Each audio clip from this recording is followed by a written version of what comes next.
Hello, Scrappers. Gero here with a quick disclaimer. Though we always strive to keep our content on Pod Against the Machine accessible to everyone, Call of Cthulhu is, by its very nature, a dark and sometimes disturbing game system. So, just a heads up that this particular McFyb series may feature the following: disturbing imagery, physical and psychological injury, discussions of psychological issues, drugs and drug paraphernalia, acts of violence, and other adult themes that, though we strive to keep them at a roughly PG-13 level, could nonetheless be uncomfortable for some listeners. So listener discretion is advised for this series. The smell woke her up. Bitter and old and almost chokingly thick. She didn't see smoke, but clearly something was burning that shouldn't be. The second thing she noticed, after that awful odor, was that Benjamin wasn't beside her. She got up, wrapped a robe around herself, and went downstairs. It was the middle of June and hot.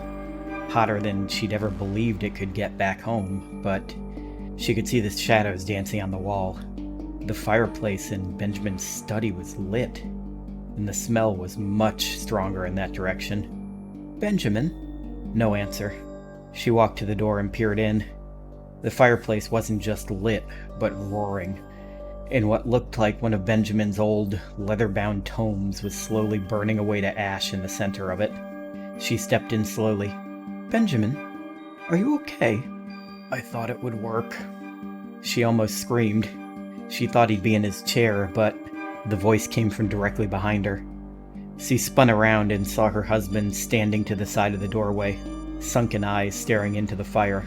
"I wanted an extension." "An extension? On what? What's that book, Ben? Elijah? Do you owe someone money?" He didn't answer, just kept staring into the flames with that awful, haunted look on his face. "Benjamin, if it's money, you know I can help. I have an account of my own, and so do the family back home. If you need this extension, I'm sure I can help you get it." Slowly, almost painfully, he turned his gaze to her from the fire.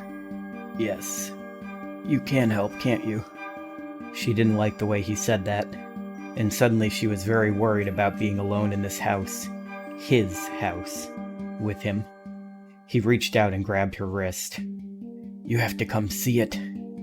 "Benjamin, you're hurting me." "And see what?" She tried to pull her arm away, but he only tightened his grip. His haunted eyes met hers and he smiled. "I'll show you. Come to the basement. Come see the door."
Hello, everyone, and welcome back to Bonus Against the Machine. More pod for your bod, sponsored by Charlie the Lizard Folks, Chicken Emporium, more cluck for your buck.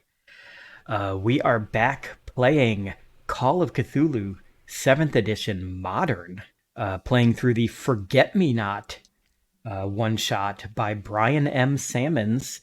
And I know, obviously, no time has passed, so we all remember everything that's going on. But just in case, for some weird reason, someone listening to this is listening to it 6 months after part 2.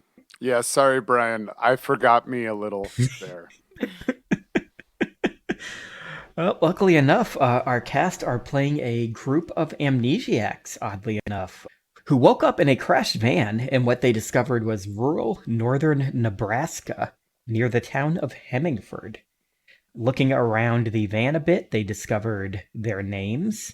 They are Obadiah Madison, played by Jeff, Colm Driscoll, played by Sam, Marlon Jackson, played by Izzy, and Jonathan Peanutman III, played by Zach. Absolutely. Officially renamed. Reborn. Truly. Yes. Whose actual name is Cyrus Montgomery II. They've also discovered they appear to belong to, oddly enough, a limited liability company by the name of Fright Finders. Looking around their van, they found a bunch of strange electrical equipment and surveillance equipment.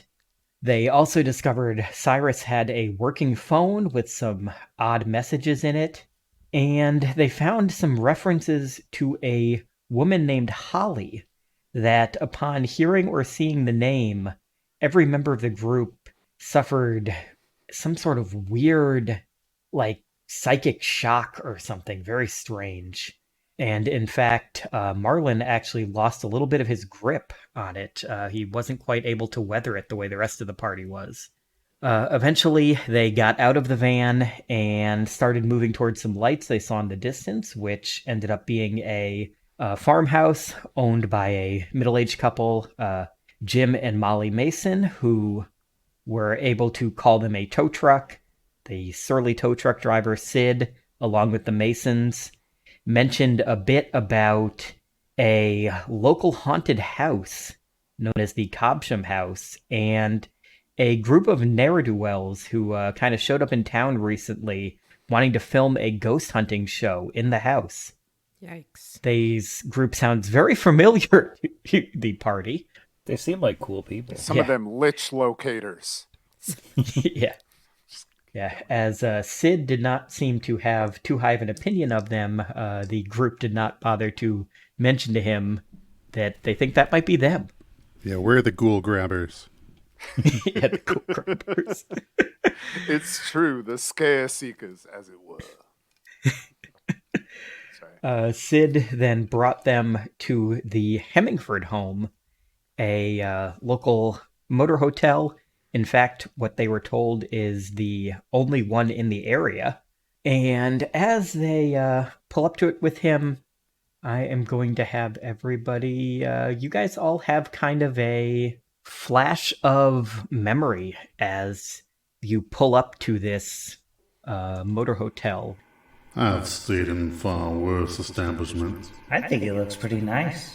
Think they have Wi-Fi? Well, shoot, I'd be surprised if a place like this even has cable. Well, you know what they say. Hotel, motel, Holiday Inn. You also happen to see, and I talked about a little this at the end of the last session, you see an older man through a window to the area that appears to be like the reception area of the motel, and you see this older gentleman kind of look out at you, which he should have popped up for everyone there.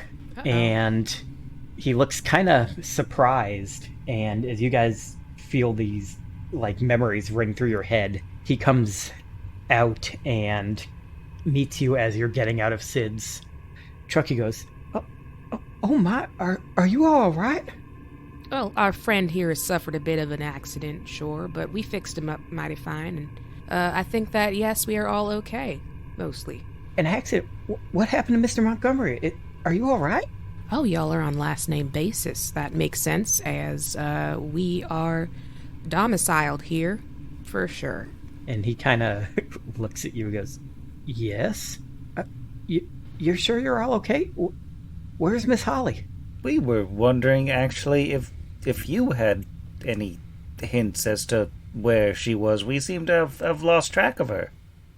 It's true. In our noble pursuit of tracing terror, as the terror tracers as we are, we appear to have not only veered into a covert and destroyed our noble steed of a van, but also attempted to remediate said concussions with a corn cob. So I am beyond the pale, as it were. So if you could perhaps speak to me like a man that is upright, but probably should be in intensive care for a head injury about the events that have transpired since we rolled into this noble hamlet. He kind of looks at you again, but he shrugs and he said, You don't remember? Well, you came here a few days ago. You all took rooms, you and Miss Holly, and you've been heading around town all the time since then. It's real exciting. You said we're going to be on TV. And you will, my friend. You see, as it is the good year of 2006, envision this as a funny premise similar to the movie 51st States, which came out 2 years prior to this day. So just continue to indulge me like a carefree but endearing amnesiac companion. And you will get your moment in the sun as well, because you are amongst us, the evil explorers. You know what? Make me a... Cyrus can do this, or... He makes probably the most sense, but anybody that wants to can. Make me a fast talk roll. Oh, yeah, I can do that. To try to get Dennis to ignore how weird this is, or rather this gentleman to ignore how weird this is and keep giving you info. I did, in fact, roll an 85 over 75, but I'm going to push it. Okay. Because if there's one thing that Cyrus is all about, it is clearly pushing it past the point of propriety. So again, I'll double down, my friend. We, these humble assembled spook spotters, sorry. Please indulge me in what has transpired in the past couple days. I am sorry and I am tired. And frankly, as a talent scout myself all the time, I'd like to hear you tell it.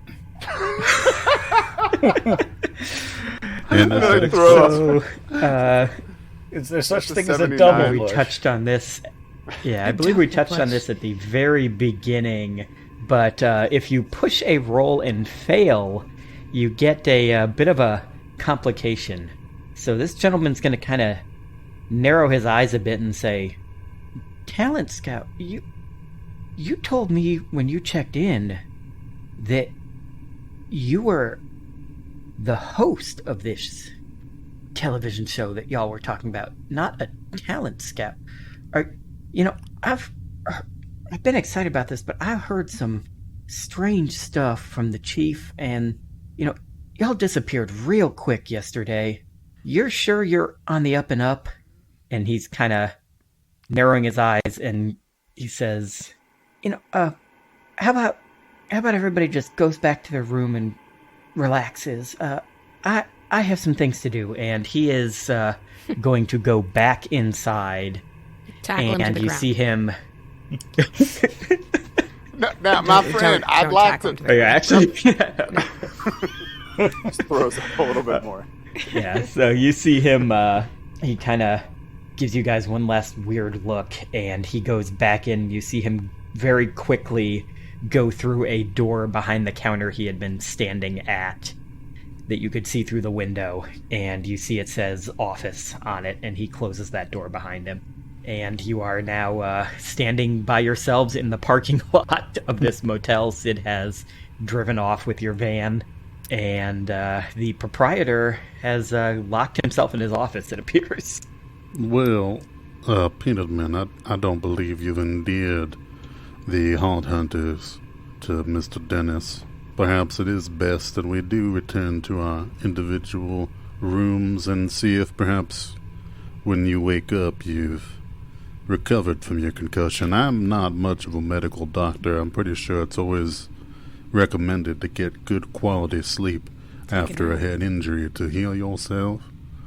And he pulls out his key and says, looks like I'll be heading to room 11.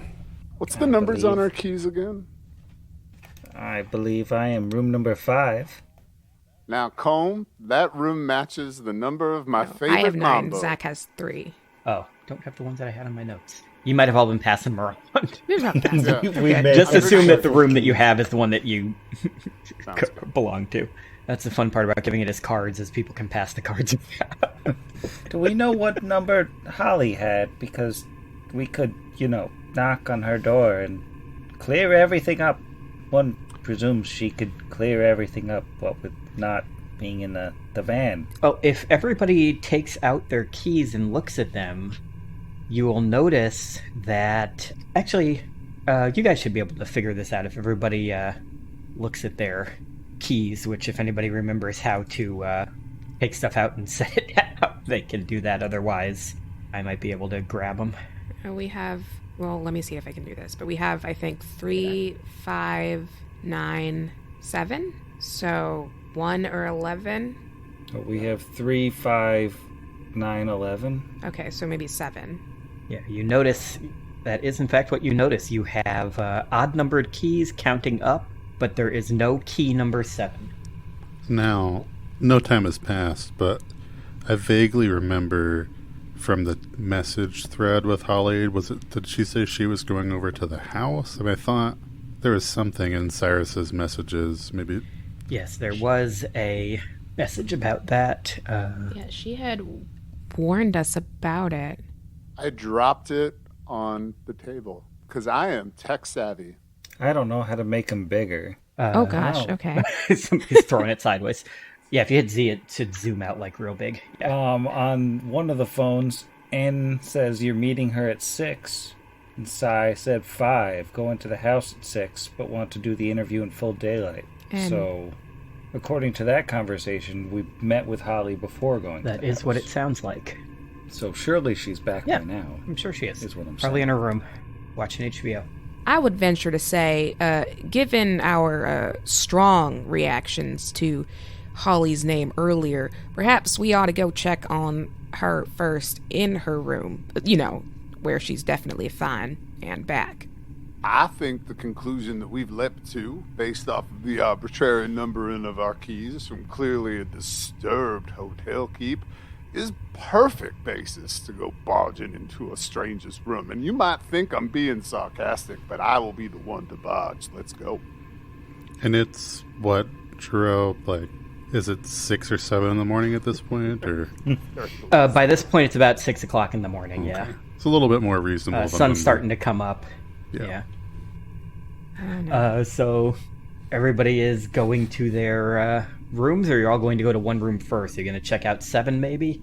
I think that was the general idea. Knock on door number 7, Yeah. probably break in just to Right. check on our dear friend. Altruistic terrorizing.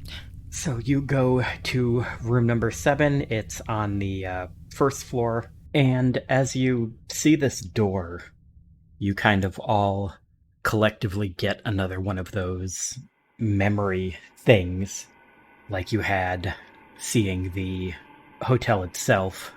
But rather than any of your voices, you all hear kind of the echo of a woman's voice. I guess this is me. Lucky number 7. I'll see everybody in the morning, huh? So you all walk up to the door. I imagine one of you knocks. No answer. There's no light that you can see through the window. The curtains are pulled, so you can't see into the room. But there is no answer to your knock. Can we knock harder? I mean, I'm assuming this won't work, but I'm going to say we knock harder. We try calling out, assuming that we don't alert the gentleman in the office. Yeah. Yep, you can knock harder, yell into the room. Nothing happens. At one point, a person in room number 4, you see like a light turn on, and you hear a voice say, "Keep it down!" We just And duck. it turns back off. Well, I hate to jump to conclusions, but my gentleman's spirit says we ought to break into this woman's room for safety. I wish that I was joking. Are any of you of the dexterity and know-how that could coerce this lock into allowing us entry?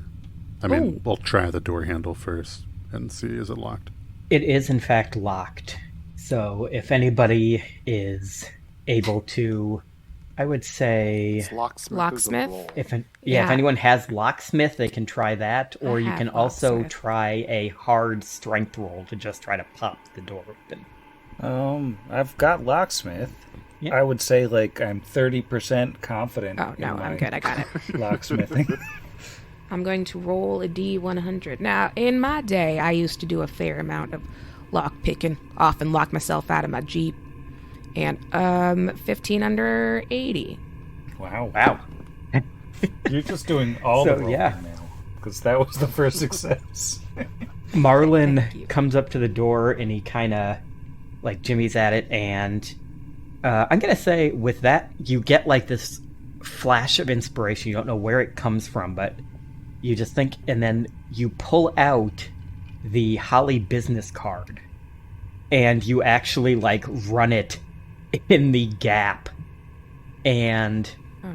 run it through, and you're able to get the deadbolt to, like, you're able to get a little bit of a gap in it and push it in, and you just kind of wreck this business card because it's just like hard cardboard, but you're able to get the door open, and you open it up and you see just a modest motel room.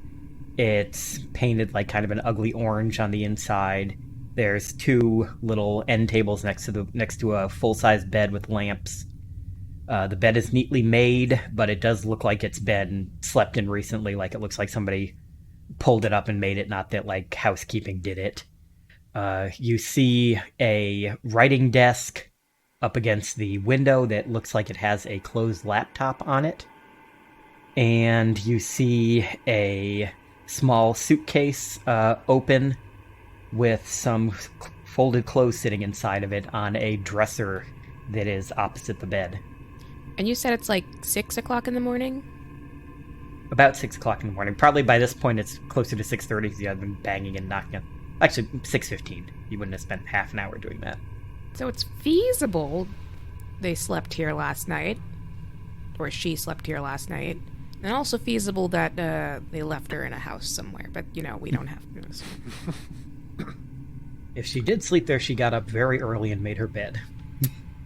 I wonder if perhaps she might have some information, a daily planner or something, a post on her MySpace.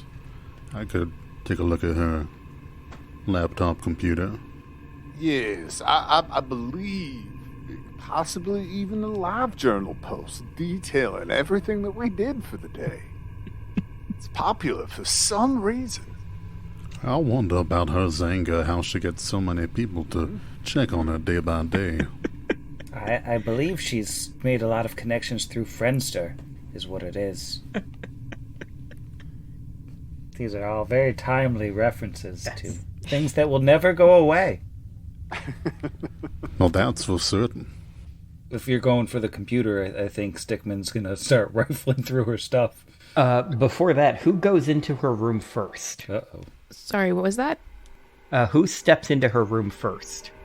Oh, I opened the door. I'll go first. Okay, Marlin, make me a grip roll as you pass through the doorway. Oh no, my grip. Shoot, is that a D100 again? Yeah. It is a D100, and you want to get under the number for grip, which is the one under luck.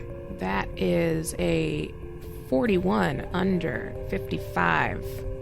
All right. So as you step through the doorway, you get like almost vertigo, but it comes and goes. Like as soon as you're stepped all the way through, it's gone to the point that you feel like you almost half imagined it.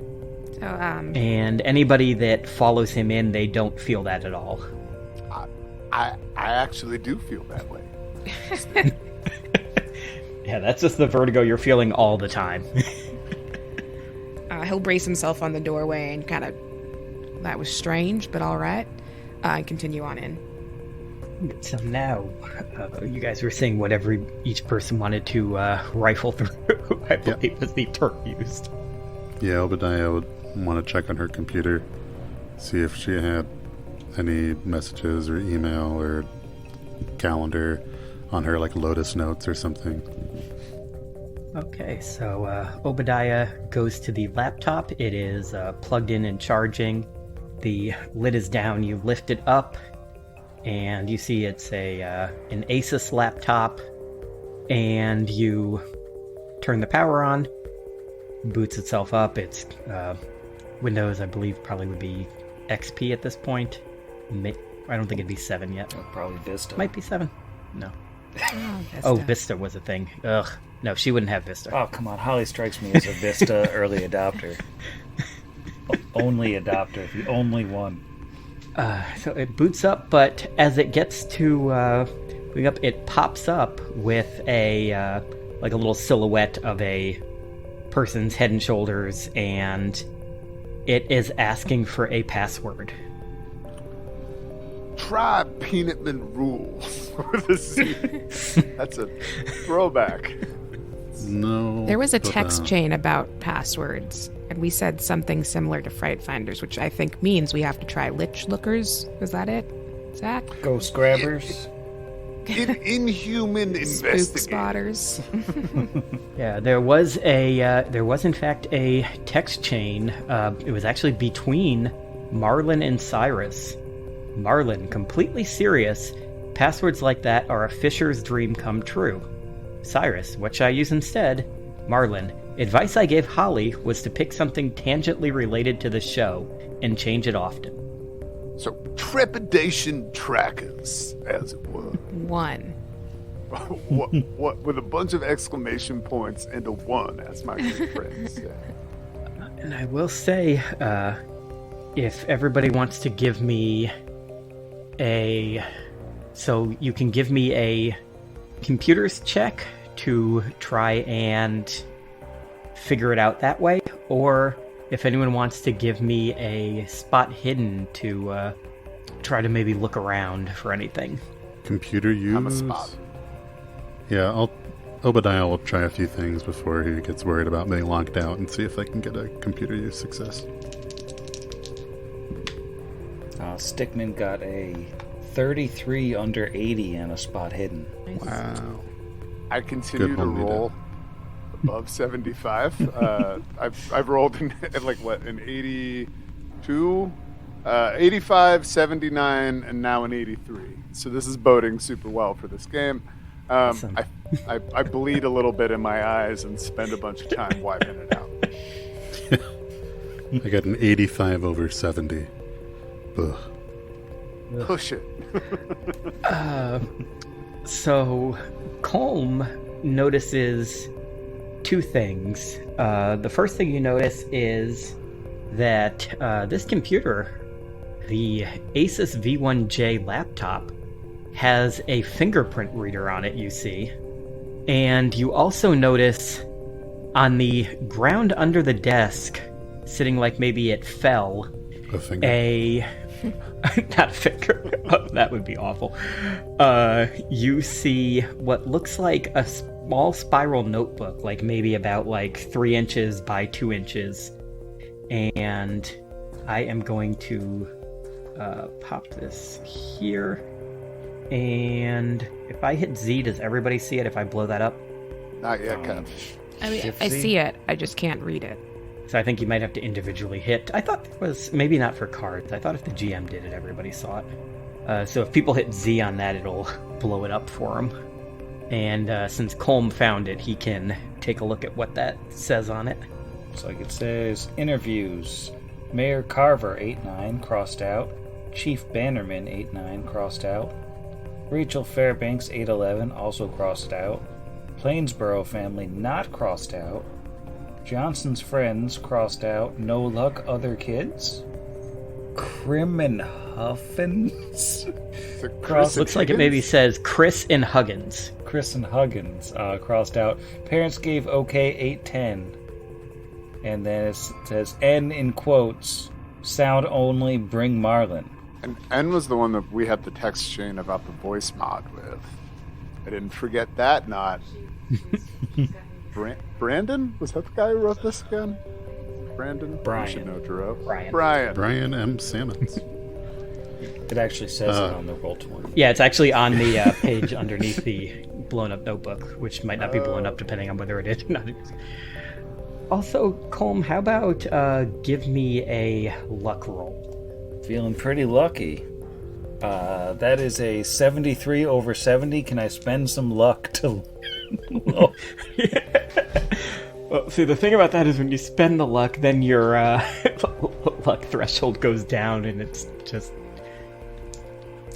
Obadiah will try and do a push on the used computers. Okay. So your luck doesn't give you anything, but maybe just keep that thing you found in mind, that notepad. Jeff installs Bonsai Buddy. Oh, that's a 7. Under 70. So with your pushed roll, you're not able to figure it out by, like, you're typing in things that you think might work. And eventually you just go, screw it. And you decide to type in the word Ghostbusters. And it works. And I also say at this point, since nobody noticed it on their own, if Sam had passed that luck roll, I would have said, hey, it looks like maybe in the top left of that notepad there's something. And if you flipped the card around, maybe you'd notice something written on the back. Oh, wow. That is impressive. Oh, if you right-click it, you can flip it. Oh, man. Yeah. That's very sneaky. Flip. Nice. Yeah. Wow. Yeah, and you see written in very small letters on the back of that page, who you gonna call, with a question mark. That's clever. Fondus. Yeah. So Obadiah, as he has gotten this open, you are able to look around on her desktop, and you see a Word document file labeled interviews-HH. You see a file labeled history-HH. And you see an Outlook application are the three things that you notice. Roll a grip roll. Outlook at that time? 2003? Oh no. Yeah, let's start with the Outlook, I guess. So if you open up Outlook, hey, fun fact, that's the one that I actually have feelies for.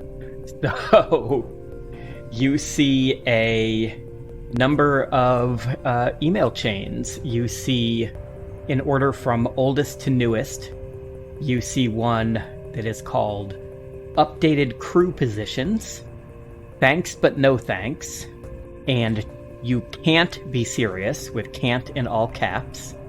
Well, there's a few different chains of emails here on this application. Most recent one's subject is You Can't Be Serious. Might as well open that one up, Holly. Do apologize for the invasion of privacy, but we are attempting to ensure you're safe. And he'll click it open. Right, and I just dropped it down on the screen because I don't remember what to click to give it to a player. Those are really fun to make also. Finding an old Outlook thing and then turning it into this. Well, since it's from Cyrus, maybe Cyrus should read it. Agreed. Okay. Holly, you cannot be serious about this. It has to be some kind of joke. Now, I know you put a lot of time and effort and money into putting this, and I air quote, team together. We all did. But I am, in emphasis mine, journalist. I won an excellence award, for Christ's sake. I know I'm not at the level anymore that I was then, but I can kiss any chance of getting back to that level goodbye if I allow myself to do this. And you will never get noticed, never get work that acknowledges your potential and your talent. We'll just be more garbage cable laughing stocks. And if this ridiculous idea even makes it to cable, more than likely than not, all that happens is we drive out to the middle of nowhere and meet some extras from Children of the Corn. That's a prescient humor on my part in episode 1. Videotape a spooky air quote, I do again, tumbleweed, and then Colm sells half our equipment for meth.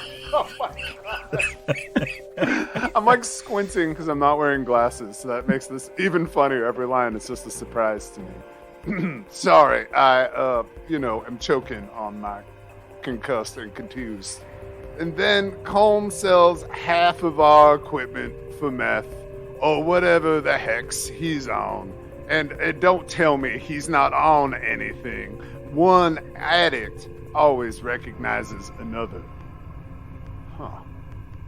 I don't really care how successful that sci-fi show or whatever is. This isn't real journalism. It's a, and I emphasize, insult to aforementioned journalism, and it's going to turn both of us into veritable pariahs. Please, and I emphasize yet again, please rethink this thing, Holly. Don't do this.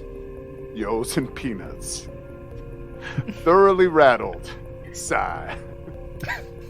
Well, it does seem a lot has changed in that month that transpired. That email appears to be from July 6th, whereas these interviews that have taken place on August 9th and 11th. So, if I'm putting 2 and 2 together, which is 4, I'm proud to say, we must indeed have gone forth with whatever plan Holly had, for here we are in the middle of nowhere, although that's about all we can really ascertain so far. Should we open more of these emails or check her interviews or history? Well, one way or another, we have not yet determined Holly's safety, so maybe we just keep perusing until we find something a little more reassuring than this email that seems to say we should not have come here. Maybe the next email says I'm not on drugs. Also. Maybe I meant that you're addicted to math, just like our friend here, with his excellent adding skills. 2 and 2 does mean 4. We are, in fact, the arithmetic AT. Yes, I am an amnesiac arithmetizer, as it were. I'll click on that next email chain of thanks but no thanks, although the subject is, again, not reassuring. Well, it can't be as bad as that last one. This one does not appear to be from any of you, so whoever wants to read it is fair game to read it. Miss Landon, while I appreciate you contacting us directly, my answer is unfortunately not going to be any different than it was for Mr. Sutter. I can't in good conscience agree to any interviews either for myself or my crew with your company. Our work in Hemmingford has fully concluded, and we will not be returning nor discussing our project. As I'm sure you know, the project failed to pan out, but the idea behind it is still there, and is still our intellectual property. Just like you, we aren't exactly a media giant, so we need to make sure we guard our ideas closely, so as not to have them snapped by a larger production house. I hope you understand and that there's no hard feelings. And honestly, you're better just picking somewhere else anyway. That so-called horror house is a joke, and that town is anything but friendly. Sincerely, one Joseph Nichols. BTF. 8TF? 8TF. 8TF. 8 Terror Finders. Nichols. Joseph Nichol. I wonder if he could be N. Perhaps. Maybe he changed his mind. That seems interesting. See what I did there? That's like the letter play, which is like wordplay but smaller. See, now, I could tell you're not addicted to any substances because that was brilliant, my friend. It was quick work. Stickman, well, how about updated crew positions, although going back farther in time may not be helpful. And I can read this one if nobody else can, because that is a big one. Now, for the next 13 minutes, I will read this email aloud to you. But it's really interesting. So this one is from Neil Sutter. It was sent on the 15th of June, 2006. Subject, updated crew position. Hey, Hals. Love this idea. And of course, that weird little tweaker already knows how to use most of the equipment we want to get. I can get you everything you need in a month, max. First things first, we're going to need a different crew. Colm is staying, obviously, but we're swapping out Izzy for Marlon Jackson. You know, from Zach's studio. He's a bit on the older side, but the guy is an absolute whiz when it comes to setting up in-field sound stages. He can turn any room, even the kind in the places you'll be investigating, into a studio-quality environment with his eyes closed and one hand behind his back. I'm not sure how well Cyrus is going to work for your on-air talent, but I trusted you on him already, so if I tell you to get a new host now, I'll be calling myself a bad decision-maker. But if he can't handle it, or if he ends up back in his cups, we're swapping him out for that Willis kid. Finally, between Cyrus and his issues and Colm's whatever he's on, and don't say he's not on anything, I wouldn't feel right not sending you out with slightly more muscle than an aging audiophile. So I'm giving you use of a professional bodyguard and driver, kid named Obadiah Madison. Built like a brick crap house. Has a house full of questionably legal guns, and even claims he knows something called crab magma or some crap like that. Some kind of crazy martial art they teach those Mossad guys. As far as the rest of the crew know, he's just there to drive the van and lift heavy things, but he's really nothing short of your own personal guardian angel.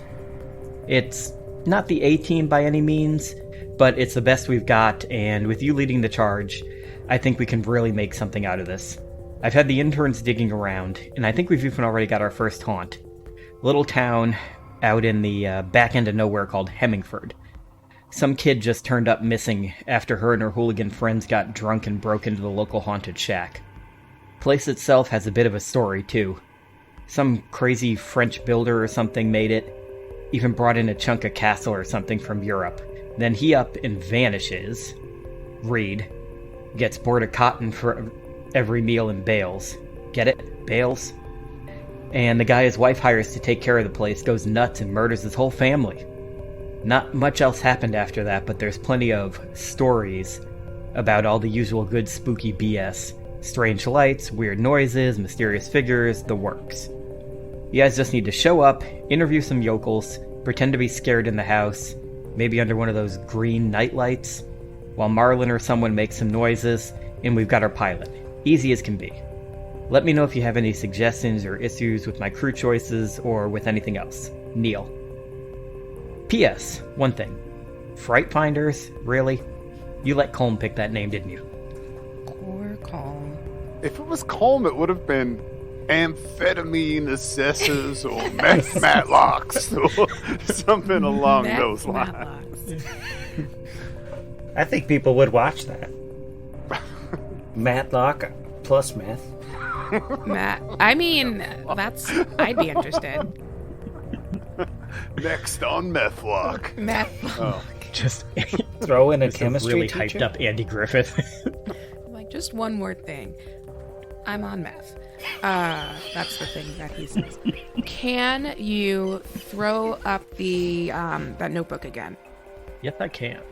And speaking of the notebook, I'm assuming that Obadiah will check the other files on the computer, and he sees that the one labeled history is actually empty. It is a file, but there is nothing actually in it. It's just an empty file. And the Word document has these same names, as well as, like, very kind of generic interview questions. Just like, what's your name? Can you tell me anything about the horror house? Just that kind of stuff. Nothing that tells you anything super specific. They just look like basically show notes for the interviews. Not any of the answers that anyone gave.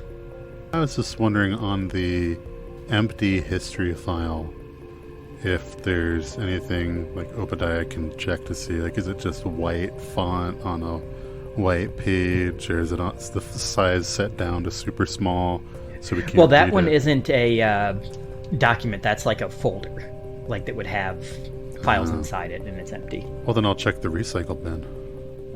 And you see just like random stuff, like you see like notepad files and stuff, but none of them have anything important on them. Like, a couple of them are just blank. Like, you think like maybe she accidentally created a document and deleted it. Is the Da Vinci virus in there to flip over their oil tankers? No, the love worm. Well, doesn't seem to be anything else of technological utility here. And he'll just flip over to her calendar section of Outlook just to see if there's any hints there, and otherwise shrug. Now, I don't recall hearing about, not that I recall much of anything, I don't recall hearing about any missing children. And I do notice that we seem to have been supposed to interview a couple kids here, although that did not come to fruition, if Holly's notes are anything to go by. Unless Zach is about to say, no, we did know about missing kids, and you're behind. We did not. No. If anybody's behind, it's me. Concussed and nonplussed. But, in fact, I just believe that I could infer that the missing child's name must be Johnson, perhaps, or that is their surname. If this is kind of a general Johnson's friends, right, and a drunk girl and her friends went to find some kids, I mean, maybe we're just trying to rustle up some children that know this missing Johnson. It would seem one way or another they weren't too keen on talking to us. I wonder if they maybe saw something they don't want to share, or their parents told them not to share. I do recall a message saying there's a lot more disappearances than we thought, strange deaths. Holly seemed to be getting rather unsettled about this whole thing. Well, it seems that it would be prudent for us to perhaps look at some of the names that have not only been crossed off, but the names that have not yet been crossed off on this list. I don't per se remember the mechanics of being fatigued, exhausted, concussed, or even post-car accident, but I imagine there isn't a whole lot of gas in this Cool Getters tank just now, so I'm thinking I'm gonna need to lay my head down for about one of them concussion sleeps. Get a quick concussion nap. And as Cyrus says that, you guys all realize that even though you woke up from being unconscious, you do feel like you're going on probably close to 24 hours without sleep. You all kind of feel very tired. I do feel a mite tired myself, but we still have not found neither hide nor hair of Miss Holly here. And given these messages, I'm getting a bit concerned. Now, it seems we're here to shoot our pilot, which means I assume that we're going to be real famous real soon, but that's only if we can find whatever it is we're looking for, be it ghosts or Holly. And there's the matter of all that equipment, which also we don't have any longer. Indeed. How is your meth supply, my friend? Is it Can you help us out? I will let you know that I've checked all of my pockets very thoroughly and have found no meth. Nary a scrap. Not even one meth. So Not a morsel of meth, just to be found. Just a not even the tiniest little Methlette. And Oh, that's another easy title. Tiniest metal. While he's checking his pockets for meth, was there anything on the calendar for Outlook, or no?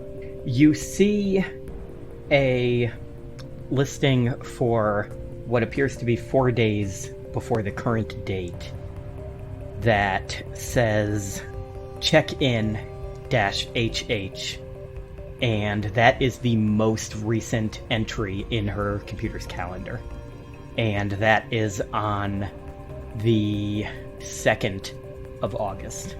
You said check date or check-in? Check-in date. At Okay. here. Like we checked in here 4 days ago. You're assuming that's probably what it is. It says check-in HH. You notice that, I don't know if a calendar app that would have this, and it probably wouldn't, but I was going to say if it does, and I'm misremembering, you would see that it was, like, written before that. Like, it was like, this is what's happening on that day. I'm sure Clippy will tell us. He's still there, right? Clippy existed in He's always 2006? there. Yeah, I think so. So was that spot hidden roll also for, like, their neatly folded clothes, That was mainly just for the area around the desk and the computer. So if you want to do one for the room as a whole, you can. I'd love to rifle. Come on. Nice. You said spot hidden, right? Yes. Cyrus, what is that under? That is it's a 27 under 60. Under 60, okay. So it's just It's a hard success, right? hard success. A hard success. You guys search the room. You find changes of clothes look like for a young woman. You find some other notepads and pens in the suitcase, just like various odds and ends. You find some more of those Holly business cards, but that is all you seem to find. Well, if there's nothing else to be found here, maybe we ought to check out our own room, see what we can hurry up. And then maybe we continue with the bathroom. There is a bathroom, but I will say, without having to make a roll, you don't think there's anything that you're going to find. I'm sorry to interrupt you. I'm Okay, just like, if just- Holly is dead in the bathroom after we've done all then of we just this, leave. that would just be No, you can very check the Call of bathroom. Cthulhu. You see like a little, like a satchel with, it's got like makeup and toiletries and stuff in it, toothbrush, but otherwise, nothing else there. Nobody's dead in the tub or anything. She's just been laying in the bathtub. Waiting just for us to hanging out. leave. Just making Yeah, as quiet just as taking she a can. bubble bath. So I suppose we should all go look in our own rooms on our own, just like, and then maybe reconvene. He says, more than a little concerned that his room is filled with meth. And like I said, You as just walk in and you're like, it's a meth in here. Sorry. it's going on, you are all also getting like more. This exhaustion is just really hitting everybody.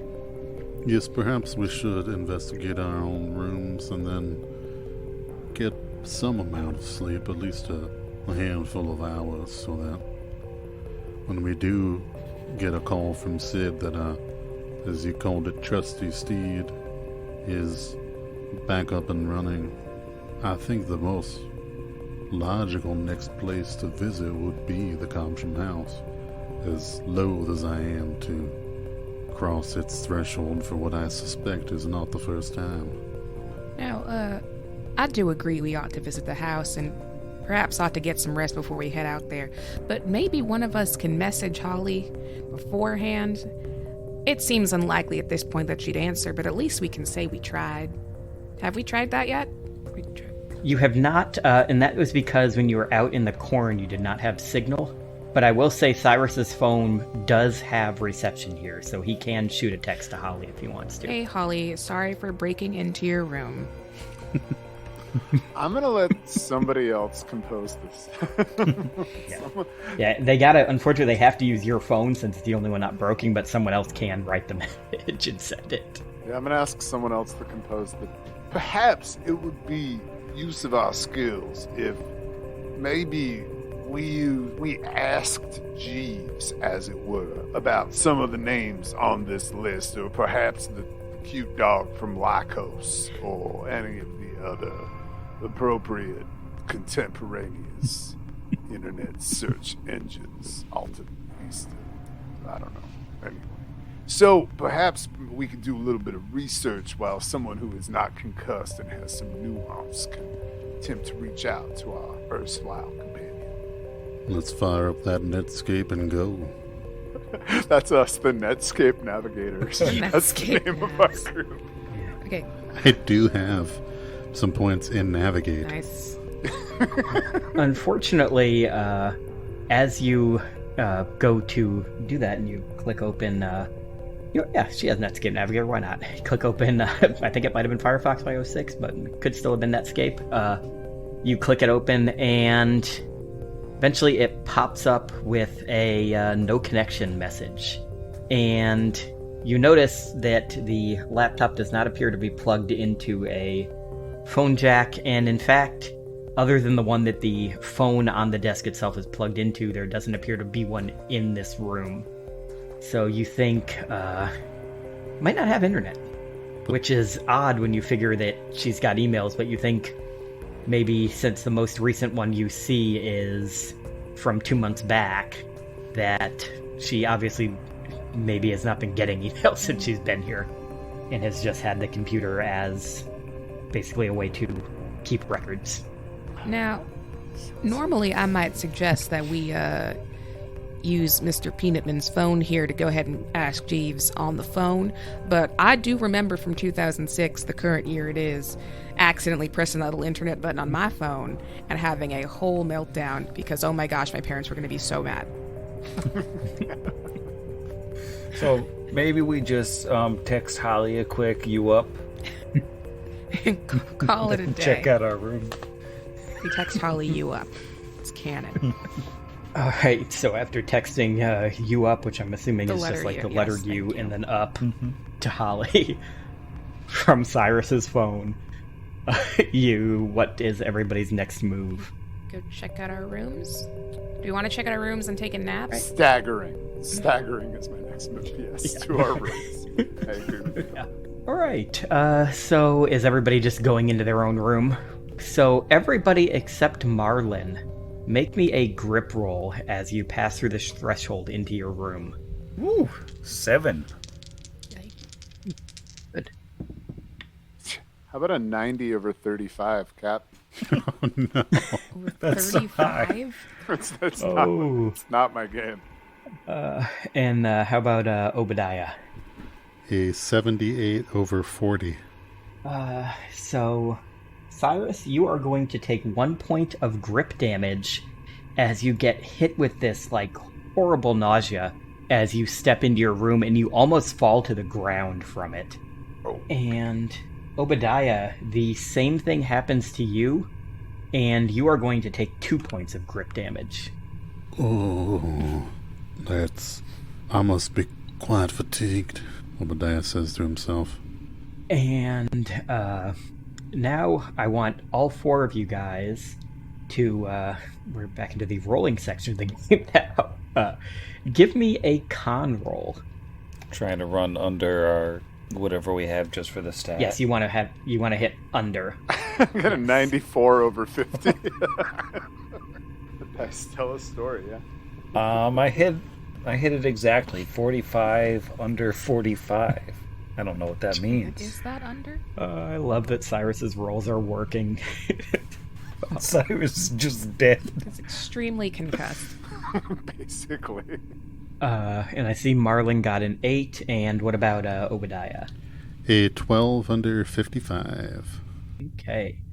Marlin and Obadiah, you guys are on top of, like, the weird feeling, though Marlin didn't get it walking through this door. You're hit with, like, this exhaustion that's been building up, hits even harder, but both of you are able to kind of make it to your beds and actually get in them. Like, you're not even able to get undressed, but you're able to get into bed before you just pass out. Holm and Cyrus, as you close the door and you're going to the bed, you're hit with exhaustion so hard you both just pass out onto the ground, onto the floors of your motel rooms. Can I at least use a bag of meth as a pillow? Yes. Unfortunately, you mix the cannot bag use of a meth. bag of meth as a pillow. So close.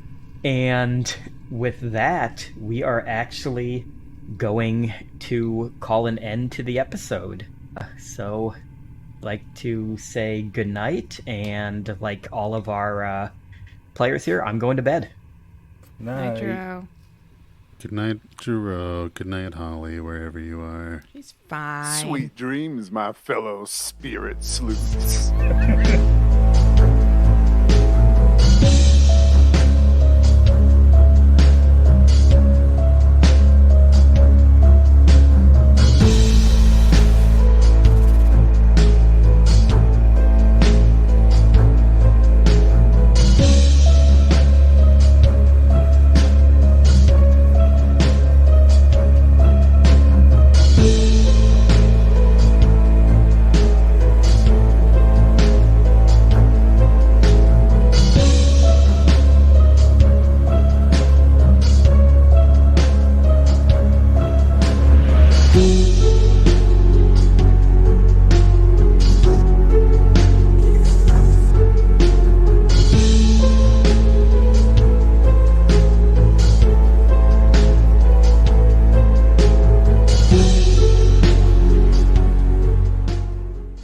Hello, everyone, and welcome back to Charlie the Lizard Folk presents Bonus Against the Machine, More Pod for Your Bod.